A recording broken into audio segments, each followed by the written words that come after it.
आज शुरू कर रहे हैं एप्लीकेशंस और लेटर्स। फर्स्ट एप्लीकेशन कर रहे हैं, write an application to the principal of your school for remission of fine. मैं आपको केवल ये भेज भी सकती थी कि आप इन्हें लिख लें, लेकिन एक बार आपको समझा रही हूँ ताकि आपको अच्छी तरह से समझ में आ जाए, और जैसे ही ये समझ में आ जाएगी आपके लिए लर्न करना बहुत आसान हो जाएगा। ठीक है। रिमिशन का मतलब है, रेमिट का मतलब है किसी चीज़ को कम करना, हटाना, माफ़ करना। कि आप अपने स्कूल के प्रिंसिपल को एक एप्लीकेशन लिखें जिसमें आप उन्हें रिक्वेस्ट कर रहे हैं कि आपका फ़ाइन हटा दिया जाए, माफ़ कर दिया जाए। ठीक है। ये बना है रेमिट वर्ब से, REMIT, रेमिट, उससे बनता है रिमिशन। सबसे ऊपर लिखेंगे हम the principal, SM Hindu senior secondary school Sonipat. अब देखो समझाना क्यों ज़रूरी था, क्योंकि अब आपको ये चीज़ ध्यान रखनी है। एक तो आपको ऊपर टू नहीं लिखना, कुछ बच्चे अब भी लिखते हैं टू नहीं लिखना।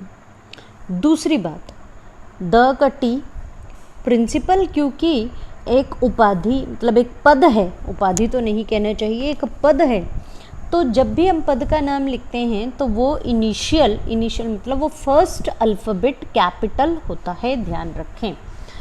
अक्सर बच्चे इसमें गलती करते हैं, वो प्रिंसिपल का P स्मॉल लिखते हैं, नहीं, ये कैपिटल होगा, पहली बात। दूसरी बात, जहाँ हम स्कूल का नाम लिख रहे हैं, ये S.M. है, अपने स्कूल का नाम हर बच्चे को पता है, तो ये कैपिटल में होगा, हिंदू का H, सीनियर का SR स्मॉल होगा, S कैपिटल, सेकेंडरी स्कूल, और फिर सोनीपत। समझ में आ गया? ये कैपिटल होंगे अल्फ़ाबेट्स पहले, क्योंकि अगर आप ये गलत लिख देते हैं, स्मॉल लिखते हैं, तो आपके मार्क्स काटे जा सकते हैं। ये चीज़ें आपको ध्यान अब रखनी चाहिए। फिर हम लिखेंगे सब्जेक्ट, कि ये जो हम एप्लीकेशन लिख रहे हैं किस विषय पर लिख रहे हैं। सब्जेक्ट है request for remission of fine, कि आप रिक्वेस्ट कर रहे हैं किस चीज़ के लिए, कि आपका फ़ाइन माफ़ कर दिया जाए।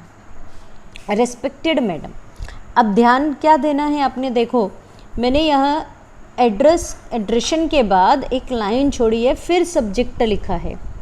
ठीक है। आप बच्चे अक्सर सब्जेक्ट लिखना भूल जाते हैं, तो सब्जेक्ट ज़रूर लिखें और एक लाइन ज़रूर छोड़ें, क्योंकि जब हम लाइन छोड़ते हैं तो चीज़ें क्लियर होती हैं कि आप क्या लिखना चाह रहे हैं, कहाँ लिख रहे हैं। अदरवाइज़ वो एक दूसरे में ना ऐसे मिसअप हो जाता है, वो मिक्स हो जाते हैं। Respected madam, with due respect I want to say that, एक जो दूसरी भारी कमी मुझे दिखाई दी, अक्सर बच्चे रिस्पेक्ट के बाद फुल स्टॉप लगा देते हैं, दैट के बाद लगा देते हैं। दोनों ही जगह नहीं आएगा। क्यों? क्योंकि उनको लगता है आई कैपिटल हो गया है। जब भी हम मैं लिखते हैं, केवल मैं, उसके लिए आई लिखते हैं, तो वो हमेशा कैपिटल में लिखा जाता है, ध्यान रखें। That is always written in capital. Respect के बाद कोमा है और दैट के बाद कोई कोमा या फुल स्टॉप नहीं है, एक सेंटेंस पूरा है। तो विद ड्यू रिस्पेक्ट, पूरे आदर के साथ, जिसे हम हिंदी में लिखते हैं सविनय निवेदन, यह है, मैं यह कहना चाहता हूँ कि आई am a student of class 6 in your school.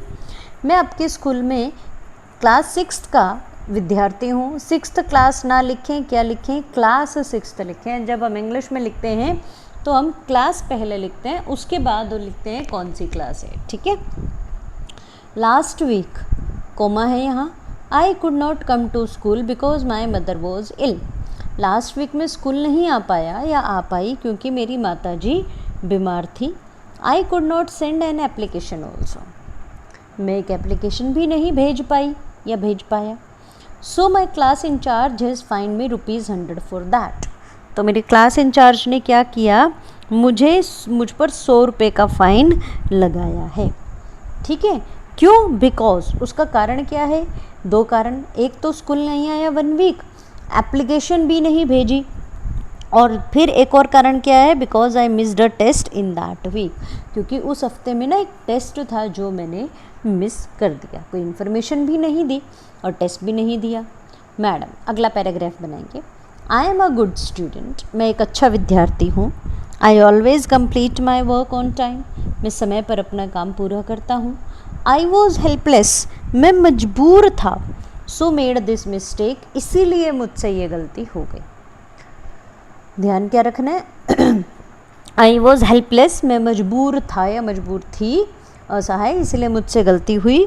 I promise that I will never repeat this mistake, मैं आपको ये प्रॉमिस करता हूँ कि मैं ऐसी गलती दोबारा कभी नहीं करूँगा। रिपीट मतलब दोहराना, ऐसी गलती कभी नहीं दोहराऊँगा।